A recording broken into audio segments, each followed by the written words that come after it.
Bonjour à toutes, bonjour à tous et bienvenue au podcast Connexion Primordiale dans la série En balade avec Paul. Aujourd'hui il gèle, c'est très rare qu'il gèle autant en Normandie pendant aussi longtemps, ça fait de nombreuses années que j'ai pas vu ça. Il gèle parfois pendant un jour ou deux, mais là ça commence à faire pas mal de jours de gel. Bon, ça change. Alors on a en quelque sorte terminé notre série qui passait en revue les différents réflexes archaïques, réflexes de vie, réflexes aquatiques, réflexes posturaux, tous les réflexes.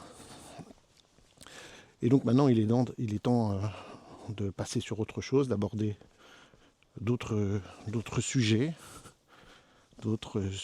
qui peuvent être plus ou moins intéressants et plus ou moins complémentaires avec ce qu'on fait en IMP. Et aujourd'hui, j'ai décidé de m'inspirer de principes, je ne sais pas si on appelle ça comme ça, qui nous viennent de la thérapie ACT, ACT, ACT, qui veut dire Acceptation and Commitment Therapy. Thérapie d'acceptation et d'engagement, qui est une thérapie cognitive et comportementale sur laquelle il y a eu, certainement une de celles sur lesquelles il y a eu le plus de recherches scientifiques, le plus de validation de l'efficacité de cette approche. Et cette approche, elle a des concepts qui sont, comment on pourrait dire, j'aime pas du tout le mot révolutionnaire, c'est pas révolutionnaire, mais qui peuvent sembler drastiques par rapport à tout ce qu'on trouve dans le développement personnel. Moi, je me méfie de la dénomination développement personnel, développement de la personne, parce que je pense que plus on développe notre personne, plus ça nous rend malheureux d'une certaine manière. Et je ne suis pas trop pour l'idée de développement personnel, surtout par rapport aux valeurs d'aujourd'hui. J'ai déjà évoqué les valeurs un peu, par exemple, des Jeux Olympiques, plus haut, plus fort, plus loin. Je pense qu'aujourd'hui, on a besoin de développer les valeurs moins haut, moins loin, moins fort, d'arrêter cette civilisation extrêmement galopante qui va droit dans le mur et de mettre les freins, que ce soit pour des raisons écologiques, qui sont une des meilleures motivations qui soit, quand l'humain détruit son environnement et celui de tous les autres êtres vivants sur la planète. Il faut mettre un frein à cette civilisation, si je puis dire. Mais aussi parce qu'on est de plus en plus malheureux. Si au moins, on pourrait dire, on est de plus en plus heureux, mais c'est pas ce qui se passe. Et du coup, on pourrait se dire, les valeurs qui sont véhiculées par la société d'aujourd'hui, sans même parler de ce qui se passe aujourd'hui sur les réseaux sociaux, qui est une accélération de ce qui existait déjà avant, ça va droit dans le mur et ça rend les gens de plus en plus malheureux. Donc, ce que j'aime beaucoup dans cette thérapie ACT, cette approche ACT, c'est que justement elle nous dit il faut arrêter de vouloir être heureux à tout prix, ce mythe du bonheur à tout prix, et d'accepter les choses telles qu'elles sont. Il donne plusieurs exemples et je vais donner là aujourd'hui juste quelques exemples. Elle donne l'exemple du ciel. Là tout de suite, si je lève les yeux, c'est le matin qui se lève, c'est un ciel bien bleu avec de jolis petits nuages blancs poudrés, éclairés de jaune par le soleil. Et puis si je repasse dans une heure, ce sera différent. Et si je repasse dans une heure, ce sera différent. Et si je repasse demain, ce sera encore différent. Parfois, ce sera tout obscurci. Parfois, il n'y aura pas de nuages du tout. Parfois, il y aura différentes couleurs. Et puis, vous le savez très bien, il y a plein de sortes de nuages différents dont je ne connais pas les noms, mais que les météorologues pourraient vous dire. Des nuages hauts, des nuages bas. Eh bien, il faut imaginer que notre vie, c'est comme le ciel bleu. Il y a des tas de choses qui passent, des tas de sortes de nuages, des tas de sortes de couleurs. Et si on voulait juste une seule sorte de nuage, les jolis nuages roses du lever et du coucher de soleil, par exemple, mais on serait malheureux parce que ça n'arrive pas souvent. Or, dans notre vie, souvent, on veut des choses bien précises, mais ça n'arrive pas souvent. Et donc, on est malheureux au lieu juste d'accepter les choses, que la vie c'est un ciel dans lequel se produit énormément de choses, et que notre vie c'est le ciel, c'est pas les nuages, et de vouloir garder en vie tel ou tel nuage, de vouloir avoir plus de tel ou tel nuage, ça ne peut pas marcher. Bon, c'est le principe de ce qu'on a dans, par exemple, les méditations pleine conscience, de laisser passer ses pensées. Ici, la métaphore, c'est de voir notre vie comme ça. Notre vie, c'est plein de choses qui se passent, et si moi, je peux juste être un observateur, voilà, ça va être important, un observateur de ce qui se passe, ça va aider grandement. De dire, tiens, aujourd'hui, il y a tel nuage. Ok, c'est ni bien ni mal. Il n'y a rien de pire que de se dire, on n'est pas content du temps qu'il fait. Qu'est-ce que tu veux faire à ça? On n'est pas content du temps qu'il fait. On est morose, on n'est pas content du temps qu'il fait. Ouais, il fait le temps qu'il fait. C'est... Par exemple, les gens ont dit que le bonheur, le malheur des uns fait le bonheur des autres. Bon, mais c'est pas ça qu'on veut dire. Mais sans doute, il pleut, et puis certains agriculteurs sont contents, et puis les vacanciers sont pas contents, et puis ensuite, c'est autre chose. Alors... Moi, des fois, j'imagine, si le bon Dieu existe et qu'il y a des gens qui prient, alors il y a des gens qui prient qui vont dire « Bon Dieu, faites ceci ». Mais juste à un côté, il y a quelqu'un qui dit « Bon Dieu, faites cela ». Et puis un autre « Bon Dieu, faites ceci ». Parce que moi, je veux ça, l'autre, il veut ça, l'autre, il veut ça. Alors le bon Dieu, il va écouter qui? Comment ça marche? Et apparemment, s'il existe un bon Dieu, il n'intervient pas trop dans les affaires humaines. Il laisse les choses faire. Et la meilleure chose, c'est d'accepter, voilà, les choses sont comme elles sont, le temps est comme il est. Et on ne peut pas changer ça, on ne peut pas changer le temps. Je peux que l'accepter. C'est une métaphore qui est facile à dire, d'arriver à la vivre. Il y a plein d'outils qui sont proposés dans la méthode ACT pour laisser les nuages passer. Et moi, je suis juste témoin des nuages qui passent. Tiens, je suis un observateur. Tiens, aujourd'hui, les nuages sont tels que je vous les ai décrits. Des petits nuages éclairés d'un jaune-orange, là, parce que le soleil se lève. Tiens, là, ils sont comme ça. Puis tout à l'heure, ils seront autrement. Tiens, là, je ressens telle émotion. Tiens, là, je ressens de la colère. Tiens, là, je ressens de la joie. Tiens, là, je ressens de la contrariété. Tiens, là, il se passe ça. Dans la méthode ACT, on propose de la méditation pleine conscience. Bien sûr, ça fait partie d'un des outils qui sont proposés. Donc, si je parle de la méthode ACT, sans être thérapeute, moi, personnellement, c'est parce que j'y trouve beaucoup d'outils complémentaires et intéressants en tant que professionnel qui reçoit des personnes et qui fait de la formation, des outils qui sont simples à expliquer, à mettre en œuvre et qui apportent beaucoup, évidemment pour moi personnellement et pour le partager aux autres. Alors, après vous avoir parlé de cette histoire de soleil, je voudrais parler du danger. Alors j'ai dit, premier danger, si je puis dire, le danger du développement personnel. Moi, c'est pas mon truc de dire... attention, quand je dis le danger du développement personnel, je parle du vocable. Dans ce qu'on appelle le développement personnel, il y a des tonnes de livres, des tas de formations, et il y a des tonnes, beaucoup de choses qui sont super bien dans le domaine du développement personnel. Mais il y a une grosse différence entre la psychologie et le développement personnel. La psychologie n'a pas pour but de rendre les gens heureux. La psychologie, c'est d'apprendre des outils pour gérer sa vie. Je parle des thérapies cognitivo-comportementales. Je ne parle pas de la psychanalyse, qui n'est pas quelque chose de scientifique et qui est valide aujourd'hui.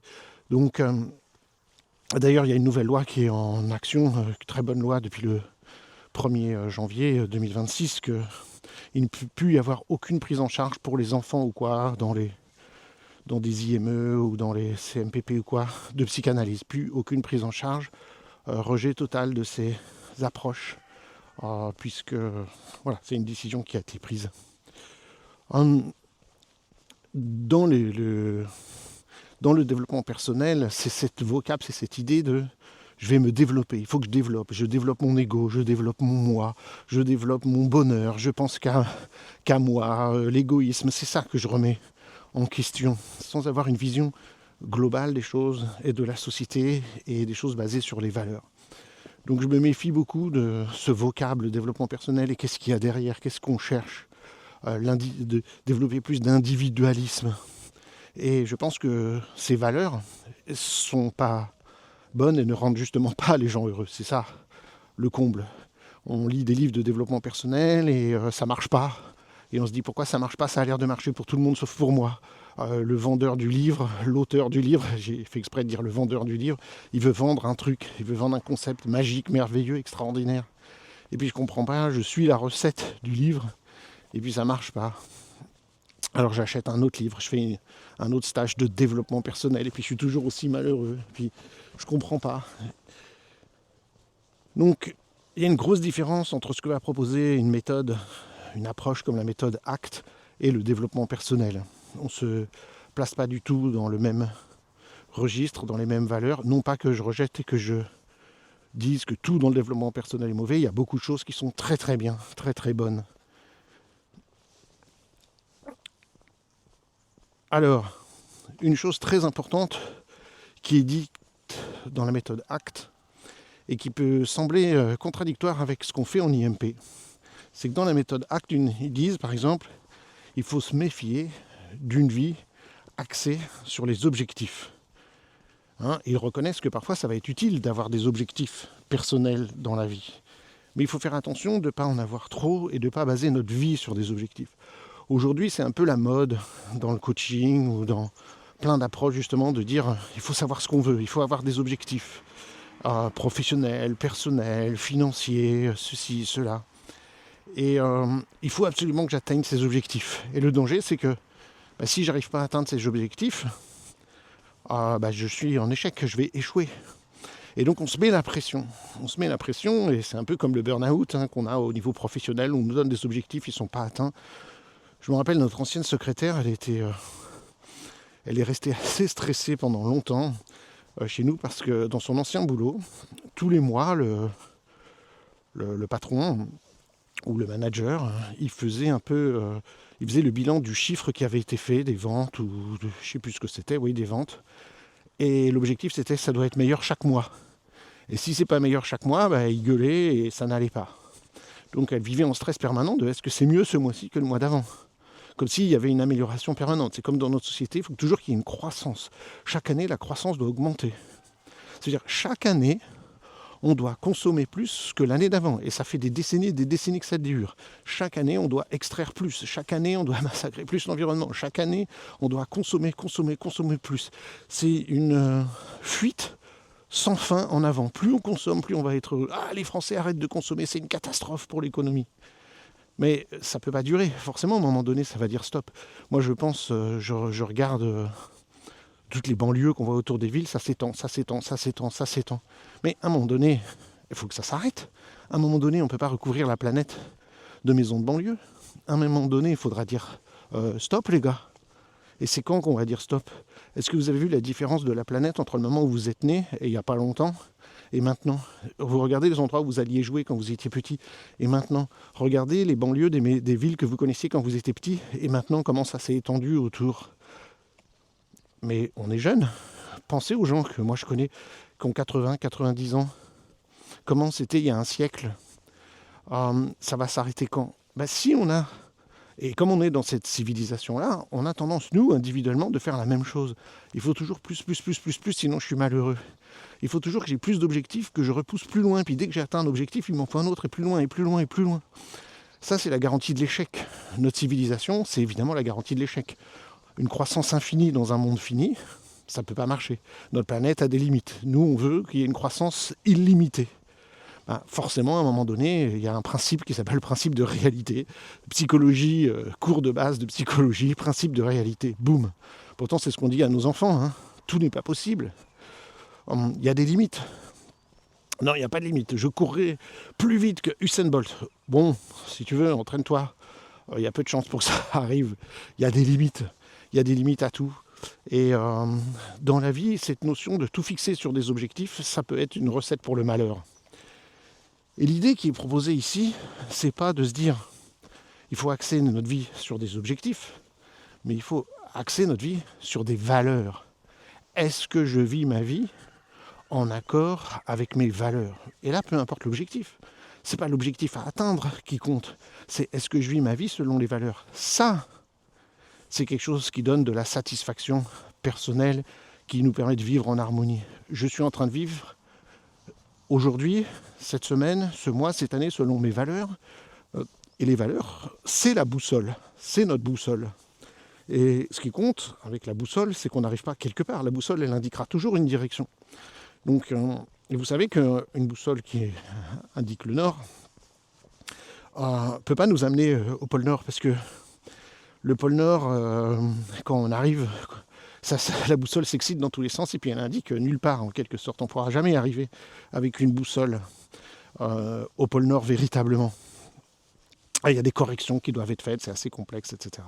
Entre le nord magnétique et le nord sur la carte. Et puis le nord magnétique en haut, quand on arrive, c'est pas un endroit précis, et donc la boussole ne pourra pas trouver mon chemin. Donc il y aura toujours une direction donnée par la boussole, c'est ça que je veux dire. Et avoir des valeurs, c'est une direction dans laquelle se diriger. Mais c'est pas un but en soi. L'erreur de l'objectif, c'est de dire, voilà, je dois atteindre ce but, au lieu de penser qu'un objectif, c'est une direction vers laquelle se diriger. Et cette direction ne peut être que des valeurs avec lesquelles je suis en accord ou pas en accord. Est-ce que je vis selon mes valeurs? Est-ce que je suis en train de me taper la tête contre des choses pas importantes et où finalement mes valeurs sont tout autres? Et ça, c'est très important. Alors, j'ai commencé à dire, ça peut sembler contradictoire pour des gens qui connaissent l'IMP, parce que c'est vrai que quand les gens viennent pour une séance d'IMP, on demande un objectif. Mais c'est un objectif pour la séance, c'est un objectif qui est une thématique qui nous permet d'observer comment fonctionne la personne dans cette situation. Et un objectif, il doit être écologique. Nous, on dit qu'un objectif, c'est positif, actif, clair, énergisant.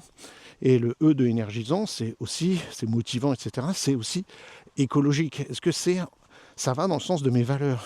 Et on voit souvent en discutant avec les gens, des gens qui ont des objectifs, je veux atteindre telle et telle chose, et puis quand on discute un peu, ils se rendent compte que c'est pas en accord avec leurs valeurs. Et à ce moment-là, ils disent, non, finalement cet objectif, non, c'est pas ça. Ça m'intéresse pas, je veux autre chose, je veux être... Souvent quand les gens disent je veux être en harmonie avec moi-même, je veux me sentir en équilibre, c'est justement je suis pas dans ma ligne de vie liée à mes valeurs. Donc une bonne question à se poser, c'est c'est d'abord évidemment quelles sont mes valeurs, en quoi je crois, qu'est-ce qui fait que je vis en accord avec moi-même. Notre société aujourd'hui, si on reprend cette métaphore, elle n'a pas de valeur. Sa seule valeur, c'est plus de croissance. Plus de croissance, soi-disant, c'est plus de développement économique, et donc les gens sont plus heureux parce qu'ils gagnent plus d'argent. Mais on sait que c'est faux. Et puis qu'aujourd'hui, c'est pas les gens qui gagnent plus d'argent, c'est les milliardaires qui gagnent plus d'argent. Et les gens travaillent de plus en plus, sont de plus en plus sous pression, et finalement, ils sont de plus en plus malheureux, avec une explosion des burn-out, une explosion de la dépression, une explosion des suicides. Donc il y a quelque chose qui cloche. Quel est le projet de société qu'on a? Aujourd'hui, clairement, il n'y en a pas. C'est des projets de repli sur soi-même. Vous voyez, cette notion de repli sur soi-même, si on l'a dans nos cabinets, si on l'a en développement personnel, ça ne peut pas marcher. C'est pour ça que je dis que je me méfie de cette notion de développement personnel. Moi d'abord. Aujourd'hui, tout le monde veut être différent des autres, veut être dans son club. Moi, je fais partie de tel ou tel club, et aujourd'hui, tout le monde est différent. On a tous des tas d'étiquettes qu'on se met, que ce soit des étiquettes végétariens, végétaliens, flexitariens, qu'on ait des étiquettes de LGBTQ+, qu'on ait des étiquettes de droite, de gauche, d'extrême droite, de tel parti politique, qu'on ait des étiquettes de je suis racisé, non racisé, je suis blanc, je suis noir, je suis chrétien, je suis musulman, je suis ceci. On veut tous avoir des étiquettes et faire partie d'un club, mais des clubs qui sont de plus en plus fermés, de plus en plus petits, où on a de plus en plus d'individualisme et où on met tous nos intérêts personnels en avant et où il n'y a pas de vision collective. Si on gère nos vies de la même manière, c'est là aussi la recette du malheur et c'est la recette de la guerre. Et on peut très bien se faire la guerre à soi-même. Donc l'idée, c'est des valeurs. Par exemple, en théorie, pour la France, si je puis dire, les valeurs, ce serait liberté, égalité, fraternité. Évidemment, aujourd'hui, on peut dire que c'est une vaste fumisterie, c'est une vaste blague. Mais à un moment donné, c'était quelque chose qui a parlé à nos aïeuls et qui se sont dit, voilà, on va créer une constitution, il va y avoir des valeurs. Bon, puis les choses se sont perdues au fur et à mesure des années et on n'a pas réévalué la direction dans laquelle on fait aller notre civilisation, notre société. Nous, aujourd'hui, en tant que professionnels, on reçoit des gens qui sont en souffrance. Donc il faut comprendre que les gens qui sont en souffrance, ils ont des objectifs qu'ils cherchent à atteindre dans la vie, consciemment ou la plupart du temps inconsciemment, ils attendent des choses. Et puis il y a la société dans laquelle ils sont. Donc il faut démêler un peu tout ça. Et une des meilleures choses à faire, c'est quelles sont mes valeurs. Voilà, quelles sont les valeurs clés pour moi et est-ce que je vis ma vie en fonction de mes valeurs et non pas quels sont nos objectifs précis. Évidemment, nous, quand on fait une séance d'intégration motrice primordiale, notre but, nous ne sommes pas psychologues, on ne fait pas non plus du coaching ni du développement personnel. Notre but, c'est de donner des mouvements. C'est pour ça que ça s'appelle intégration motrice primordiale. Des mouvements pour que la personne se remette en mouvement et à travers le mouvement, qu'elle retrouve un équilibre intérieur. Pour trouver les mouvements, ce dont elle a besoin, nous, on a besoin d'observer un certain nombre de choses. Où est-ce qu'elle en est dans son fonctionnement actuel? Est-ce qu'elle a accès à toutes ses ressources? Et on va observer les fameux réflexes. Et pour bien faire les choses, on a besoin que la personne se mette dans une direction, se mette dans un état. Pourquoi je veux bouger? Pourquoi je veux faire de l'IMP? Par rapport à quelle thématique? Je vais être très très clair. Si je travaille avec un enfant qui a des difficultés d'apprentissage et qui veut améliorer sa lecture, ou son écriture, ou le calcul, je vais le faire lire, écrire ou calculer. Et là, je vais regarder qu'est-ce qui se passe dans cette situation. Et quel mouvement je vais utiliser, il va utiliser pour mobiliser plus son potentiel. Si c'est quelqu'un qui est malheureux dans son boulot et qui veut se sentir telle et telle chose, capable de mieux communiquer ses besoins dans le cadre de son travail, je vais lui demander de mimer la situation. Et je vais observer.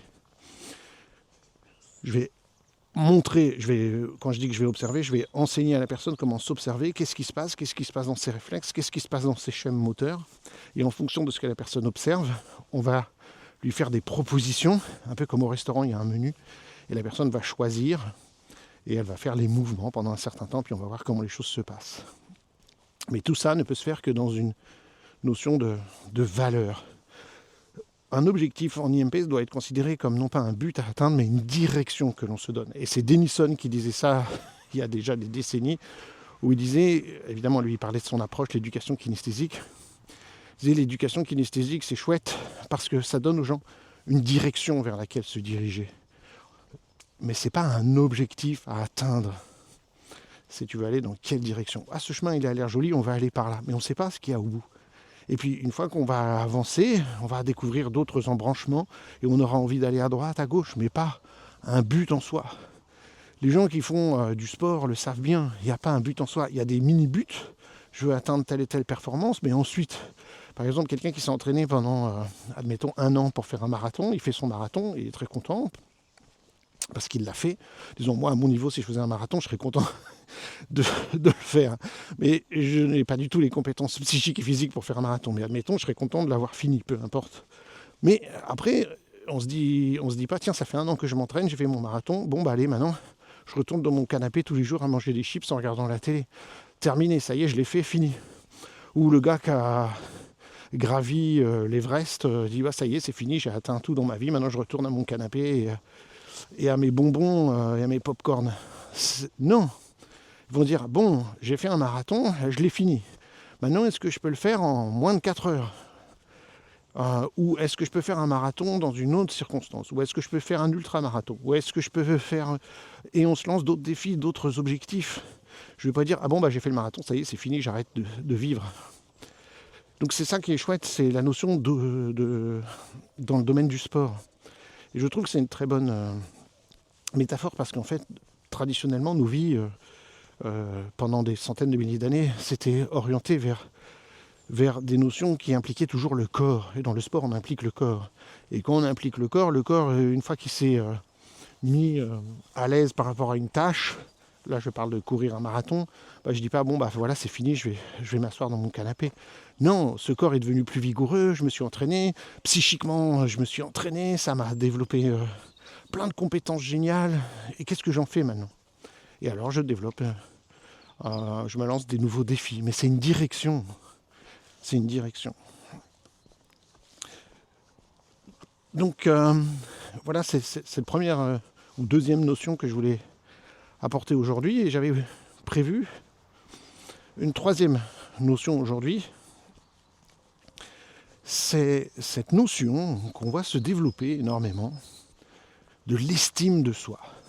Voilà. Et ça, c'est quelque chose dans la méthode ACT qui remet vraiment en question l'estime de soi. Où on pense, même souvent les profs, ils pensent, les thérapeutes, nos amis, notre famille, tout le monde pense que tu dois avoir une bonne estime de toi. Il faut avoir une bonne estime de soi. C'est comme je parlais de développement personnel, hein, première notion que j'ai évoquée. On dit, voilà, il faut une bonne estime de soi. Oui, parce que dans la vie, on fait plein de choses qui nous font nous sentir pas bien, qui nous font nous sentir qu'on n'est pas assez bien. Voilà, j'ai pas su réussir ça, j'ai pas su faire ça, j'ai pas réussi à relever ce défi, je suis pas assez bien. C'est que mon estime de soi est mauvaise. J'ai des pensées négatives, il faut remplacer ces pensées négatives de je suis pas assez bien par des pensées positives. Il faut avoir une bonne estime de soi. Allez, concentre-toi sur tes réussites, sur ce que tu réussis bien. Développe une image de toi, un soi positif. Alors, dans l'approche ACT, ils nous disent, d'abord, malheureusement, cette approche psychologique de il faut que j'ai une bonne estime de soi, on sait que, premièrement, mentalement, c'est épuisant. C'est épuisant de se dire je dois être comme ça, je dois être comme ça, je dois être comme ça. Ah non, je pense pas de la bonne manière, il faut que je pense de cette manière-là. D'abord, c'est épuisant. Bon, et déjà en soi, ça, c'est pas chouette parce que dans la vie, il vaut mieux aller à l'économie d'énergie qu'à la dépense d'énergie psychique sans arrêt. Deuxième chose, ça marche pas, hein. On le sait. Il s'agit pas de. C'est un peu la pensée magique. Je développe mon estime de soi, je m'estime, je suis chouette, je suis chouette. Ça marche pas comme ça, le psychisme, hein. S'il suffisait de décider qui on est, la vie serait très bizarre. Ça marche pas comme ça. On peut pas décider de j'ai une bonne estime de moi.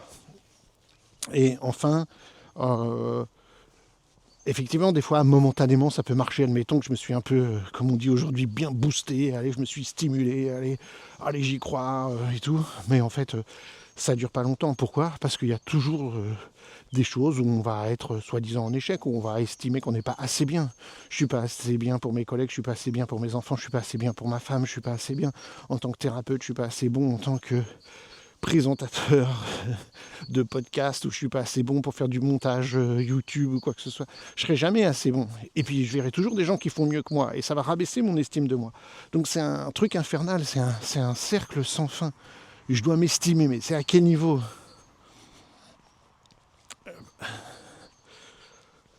On peut dire, oui, je suis, je suis un bon collègue, je suis un bon ami, etc. Mais il y aura toujours à un moment donné, non mais t'es pas assez bon parce que t'as fait ça. Mais j'ai mon frangin, il lui arrive des difficultés en ce moment avec ses enfants et tout. Mais je suis pas un bon frère. Mais même si je fais ça, je serai jamais un assez bon frère parce que il aura toujours une certaine souffrance. Et tant qu'il souffre, c'est que je suis pas un assez bon frère.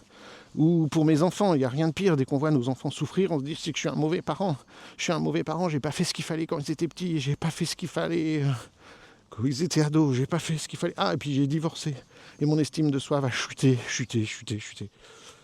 Donc, cette notion de on doit avoir une bonne estime de soi, là aussi c'est un peu une recette pour le malheur.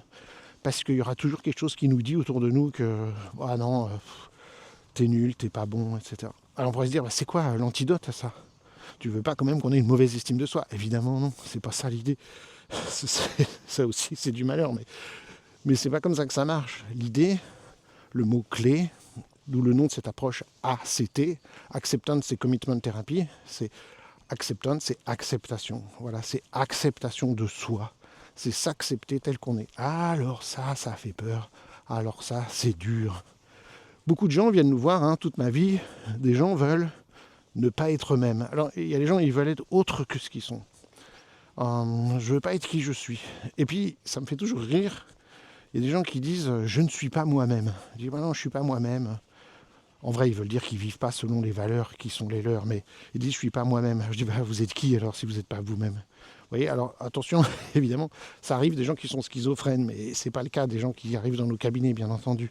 Mais on a cette notion dans la schizophrénie où les gens peuvent avoir des personnalités multiples ou que sais-je. Mais ici, on parle de vous, de moi, de gens entre guillemets ordinaires.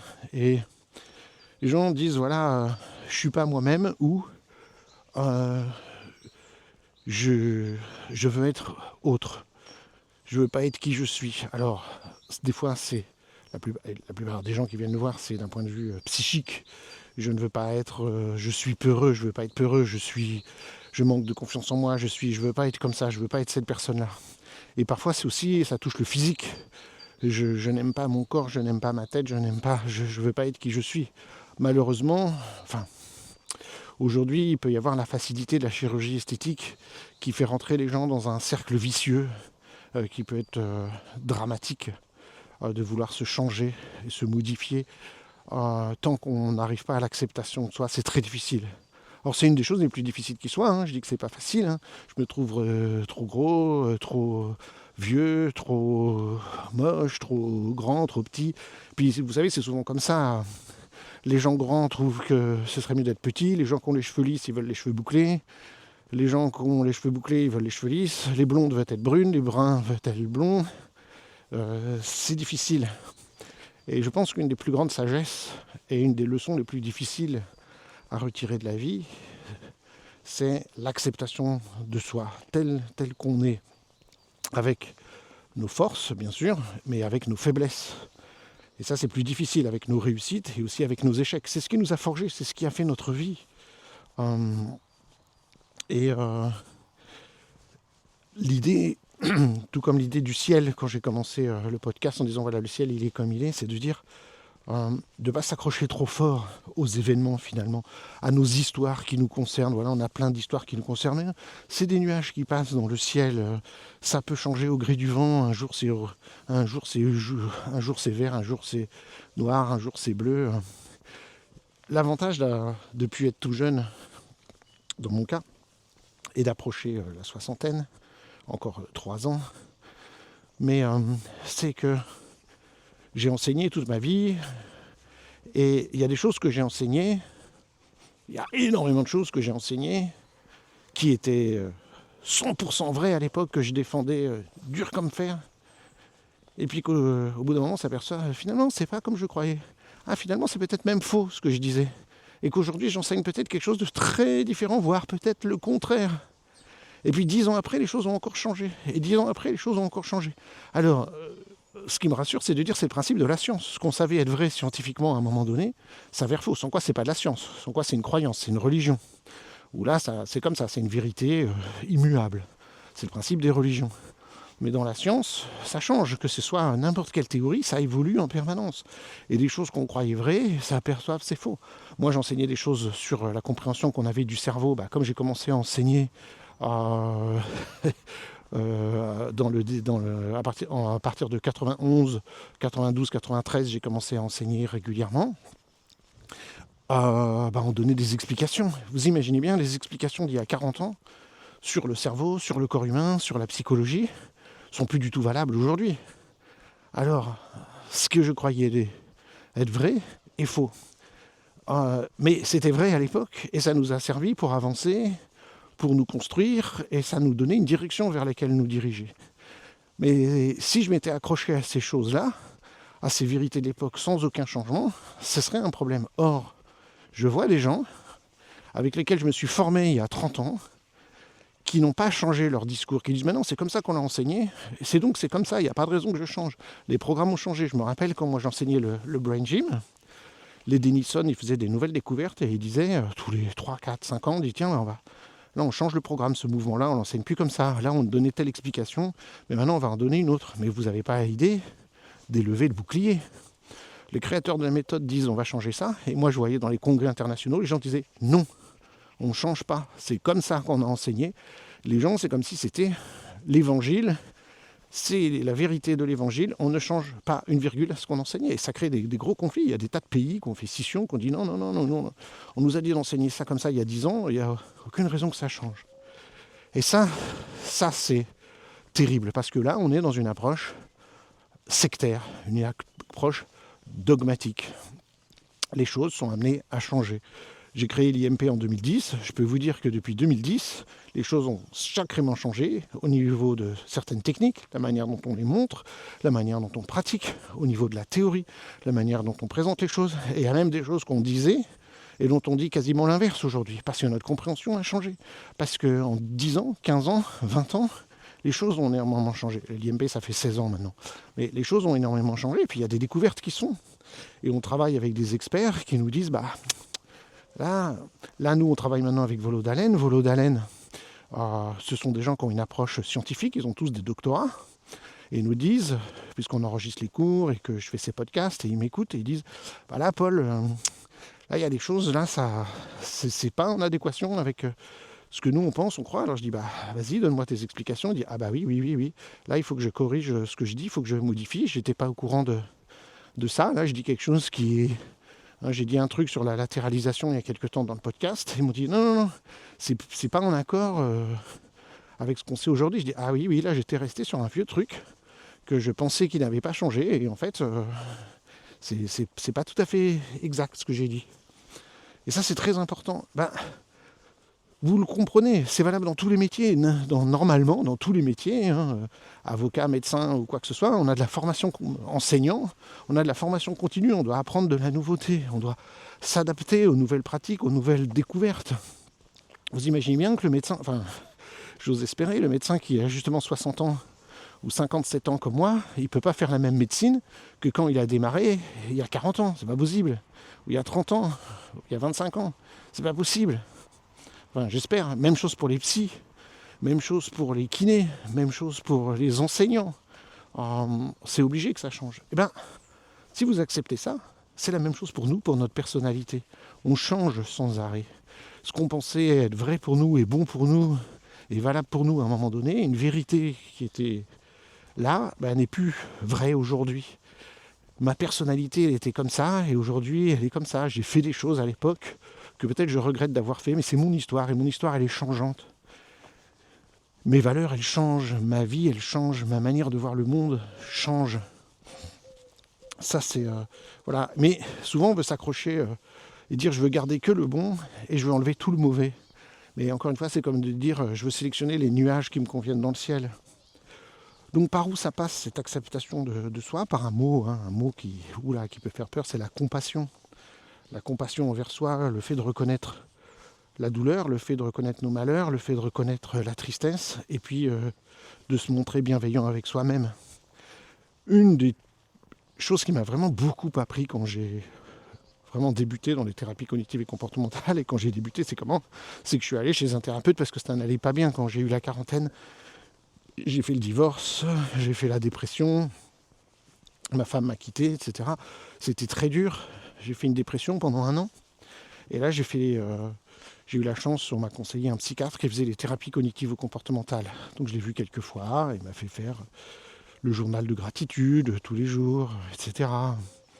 C'était très difficile. Au début, journal de gratitude, tous les soirs, tu marques sur un petit carnet avant de t'endormir 3 choses positives de ta journée que tu trouves positives, que tu es content d'avoir vécu. Au début, je trouvais rien. Il fallait que je reste pendant une demi-heure sur mon petit carnet. Il n'y a rien. Et puis progressivement, dans la journée, j'apprenais à regarder des choses. Le ciel, je suis content de m'être levé, je suis content d'avoir fait ça. Et puis progressivement, ça devenait plus facile. Et puis après, je passais ma journée à regarder toutes les choses positives. Et donc ça change notre état d'esprit. C'est un outil génial. Et juste, j'ai oublié ce que je voulais dire. Oui, dans les thérapies cognitives et comportementales, il y a un truc qui m'a beaucoup parlé, c'est...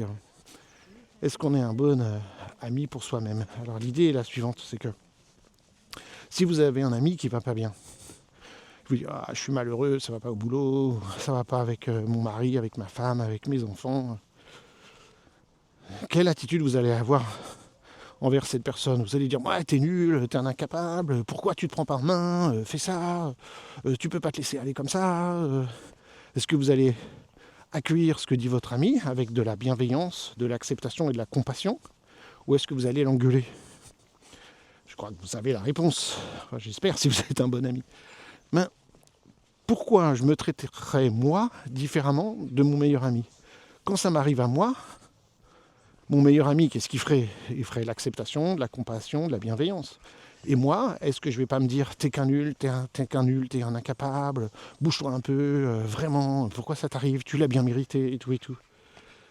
Et donc ça, c'est quelque chose qui m'a beaucoup aidé, qui m'a beaucoup aidé à m'aimer, c'est qui est de dire, est-ce que je me traite comme un ami?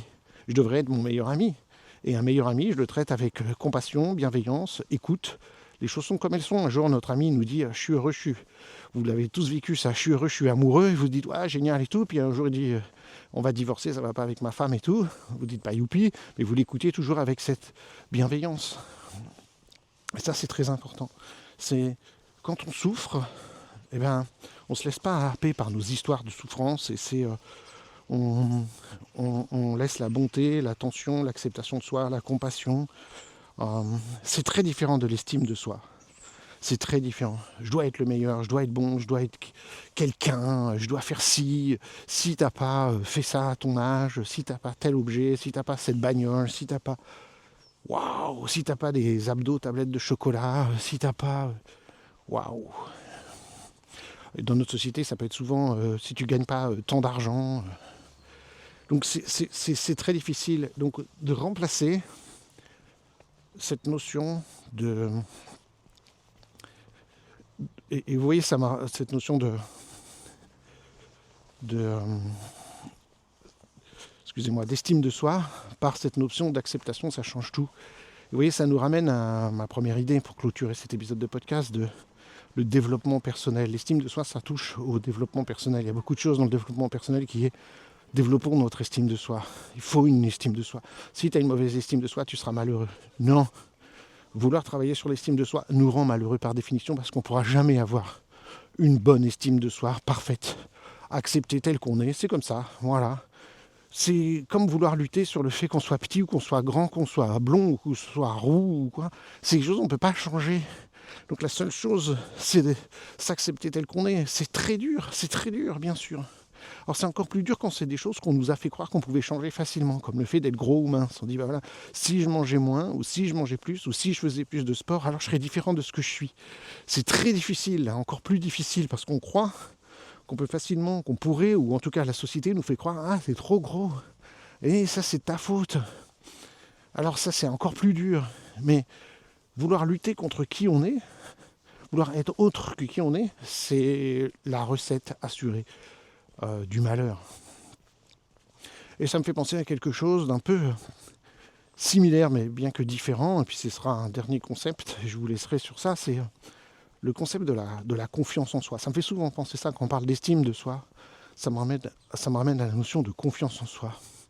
Beaucoup de gens viennent nous voir en séance individuelle avec l'idée de « j'ai pas confiance en moi ». Mon objectif, c'est d'avoir confiance en moi. Je veux développer la confiance en moi. En fait, ça n'a aucun sens. C'est impossible de faire ça. On ne peut pas faire une séance, on ne peut pas aller voir un psychologue, on ne peut pas voir un thérapeute, on ne peut pas voir un coach pour avoir plus confiance en soi. Comment, Paul, qu'est-ce que tu racontes ? On ne peut pas développer la confiance en soi ? Si ! Mais la confiance en soi, c'est la résultante de ce qu'on fait dans la vie. Je développe de la confiance en moi parce que je fais des choses. Et en thérapie classique, thérapie cognitivo-comportementale, la chose qui est faite, c'est ce qu'on appelle la courbe d'exposition. Donc admettons quelqu'un, il doit parler au boulot. Et il est terrorisé à l'idée de parler en public. Donc évidemment, si je dis tu vas faire une conférence devant 200 personnes, la personne, elle n'a pas confiance en elle, c'est l'échec assuré, c'est le trac, c'est la panique, c'est les larmes, ça ne marchera pas. Donc en psychologie, on va commencer par faire des toutes petites choses, des toutes petites avancées. On va dire, est-ce que tu peux parler, est-ce que tu es à l'aise quand il y a 3 personnes ? Est-ce que tu peux prendre la parole pour une petite chose ? Et les gens vont se mettre à faire une petite chose. Est-ce que dans la prochaine réunion, tu peux juste poser une question ? Et puis, après, quand il y a des réunions, il y a 10 ou 20 personnes, est-ce que tu peux faire un petit machin de quelques instants, de quelques minutes ? Et donc, il y aura des petites choses qu'on va faire. Et ce qu'on appelle une courbe d'exposition, c'est que progressivement, on rajoute un peu la dose pour arriver à développer un peu plus de confiance en soi. De confiance en soi. J'ai réussi ça. Maintenant, on va faire ça. Vous vous rappelez, tout à l'heure, j'ai donné la métaphore du marathon. En vrai, quelqu'un qui n'a pas fait de sport depuis des années, qui se dit dans un an, je fais un marathon, c'est à peu près sûr que c'est l'échec. On va d'abord se donner 5 km comme objectif et ça prendra un certain temps. Ça dépend quel âge vous avez, votre forme initiale, votre mode de vie, la nourriture que vous aviez avant, etc. Et puis après, vous faites 10 km, et puis après, on fait un semi-marathon, puis après, on fait un marathon. Et progressivement, on prend confiance en soi. Si moi je me dis je vais faire un marathon là, comme ça, alors que je cours pas du tout, aucune confiance en moi de réussir un marathon. Et c'est normal. Donc je peux pas aller chez un thérapeute et dire voilà, j'ai un problème, c'est que j'ai pas confiance en moi pour réussir un marathon. Bah, c'est normal. Tout le monde dirait mais t'es fou quoi. Tu cours pas du tout, comment tu peux avoir confiance en toi de faire un marathon? Bah, vous comprenez que là où vous voyez que c'est imparable comme logique. Et pourtant, on veut appliquer la même logique sur des trucs psychologiques.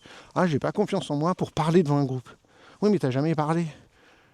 Moi, je suis à l'aise de parler devant un groupe, mais j'ai fait ça depuis que je suis tout petit. Quand je suis tout petit, à l'école, je faisais toujours les... Mon père, il m'entraînait pour faire les exposés.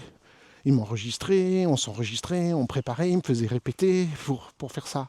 Et puis après, à partir de 10 ans, je suis dans une famille de confession catholique, je faisais la lecture à la messe. Ça avait commencé une première fois parce que c'était le baptême de mon frère qui a 10 ans de moins que moi. Donc moi j'avais 10 ans, donc comme ça c'est facile de m'en rappeler. Ils ont dit, bah tiens, c'est le baptême de ton frère, tu vas faire une lecture. Et puis les gens, ils ont trouvé que j'ai très bien lu. Mon père, il m'avait fait m'entraîner, enregistrer, il m'a fait écouter, tout ça, de la lecture en question. Et après, du coup, tous les dimanches, monsieur le curé, il me demandait de faire la lecture à la messe. Bon, maintenant, ça fait longtemps que j'ai pas mis les pieds dans une église, mais à l'école, j'ai fait la même chose. Puis, je me suis inscrit à un cours de théâtre.